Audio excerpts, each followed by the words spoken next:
Okay, this is the learning frame for the government inspector, and yeah, we're gonna jump in. Okay, first question. Why does the cultural and philosophical context of the play matter to the play, and how does it change your perspective on today's current society? So in Russia, with the when this play was written, there's a lot of basically censorship in theater, and so the play on the government inspector being, hidden in plain sight this whole time, and also the lengths at which the town was willing to go for the government inspector are satirical on these big power structures. And so knowing that kind of makes some of the jokes more funny, and it also shows some of the, subtext in the messaging that the writers put in there. And so it gives you a more in-depth understanding of the things that they're saying in it. And it also, you can find, on today's society, you can find parallels to some of the themes that they're talking about. Okay, number 2. C.S. Lewis once made the argument that reading books from other time periods helps us to see beyond the given assumptions of our time. Similarly, what about the script or performance helps me make connections between people and different realms of life, as mentioned in Fink's taxonomy? So, obviously, this is a different century to the one in which I live, a different country across the world, all in all, different societal structures. But a lot of the jokes really feel, and I don't know if that specific production video that I watched was like rewritten at all, but like a lot of the jokes felt like I got a lot of the jokes. They were like related. I like found them funny and relatable. Well, not always relatable given the absurdity of the situations, but like relatable in the sense that like they, vibed with my humor, and the messages of the jokes were very funny. And so it kind of makes you see similarities between our time and our society and from other time periods and other places.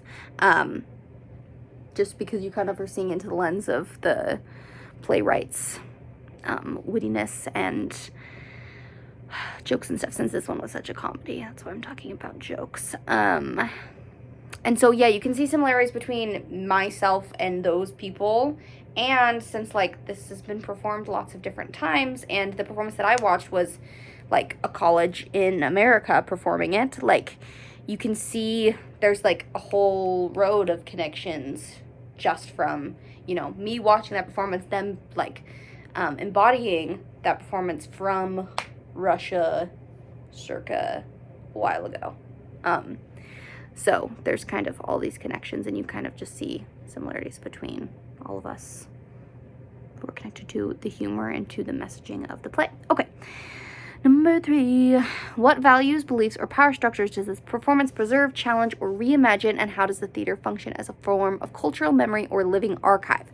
So you kind of get a real lens into this satirical take on Russia's government and power system, and I would argue in its presentation of government officials and city leaders in this satirical sense, it challenges those power structures, especially considering, like I said with the context thing and the first question, especially considering the power structures that were in place when this was written and continued to be in place after it was written. And so, and performing this, reminds everyone what this was saying and reiterates those statements that are made through the play. Okay. How was the built environment chosen, set, visual, actors, costumes affect the storytelling and therefore the audience perception of the script?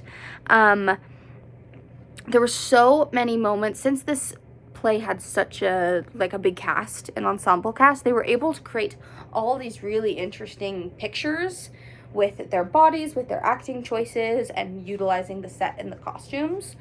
In particular, in the scene at the end of Act 1, when Inspector not real inspector guy is getting all drunk and he's doing all these speeches to them and they're really scared and they're kind of moving all over the stage, creating all these interesting pictures and levels, and that really builds into they're literally at one point he's standing on like the bench or something and they're all like cowering below him, and that really shows their like deference to him that they've been showing him this whole time, even though he's a fraud and like not really that smart of a guy.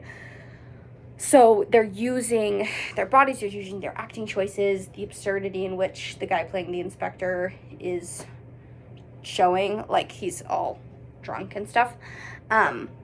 That is really showing the choices that they've made through the writing, and it's kind of taken it to the embodied level through those choices and through the costuming. And I thought it was interesting how, like, the schoolmaster had, like, a graduation hat on. Like, they all kind of had their shtick for who they were supposed to be. Like, that was very clearly identified through their costuming. And it placed it in this, you know, kind of eccentric town and took us into Russia when very clearly everyone's speaking with American accents. We're not in Russia. So that environment really helped the audience perceive the story and the messages and the jokes. Okay. Last question. What core values does this play/reading teach, and how do I want to adopt these values? I think there's a lot of criticism of overarching power structures. At least that's what I was getting out of it, because of the just like blatant power abuse of the mayor and the inspector. Pretty much all the characters blatantly abuse their power with there's no moral moral code that like they're like ashamed of their taking bribes. It's like, well, we all take bribes, and it's played as a joke in that satirical manner. And so through that medium, they're teaching that, because as an audience member, you're like, well, how are they behaving this way as government officials? Like, that's so wrong. And so that's what you go out of it feeling, and that's what they're trying to say. They're criticizing some of these big power vessels in whatever form that takes. And so I, for one, would, yeah. Okay. The play was great. It was a wonderful time. And that's all 5 questions.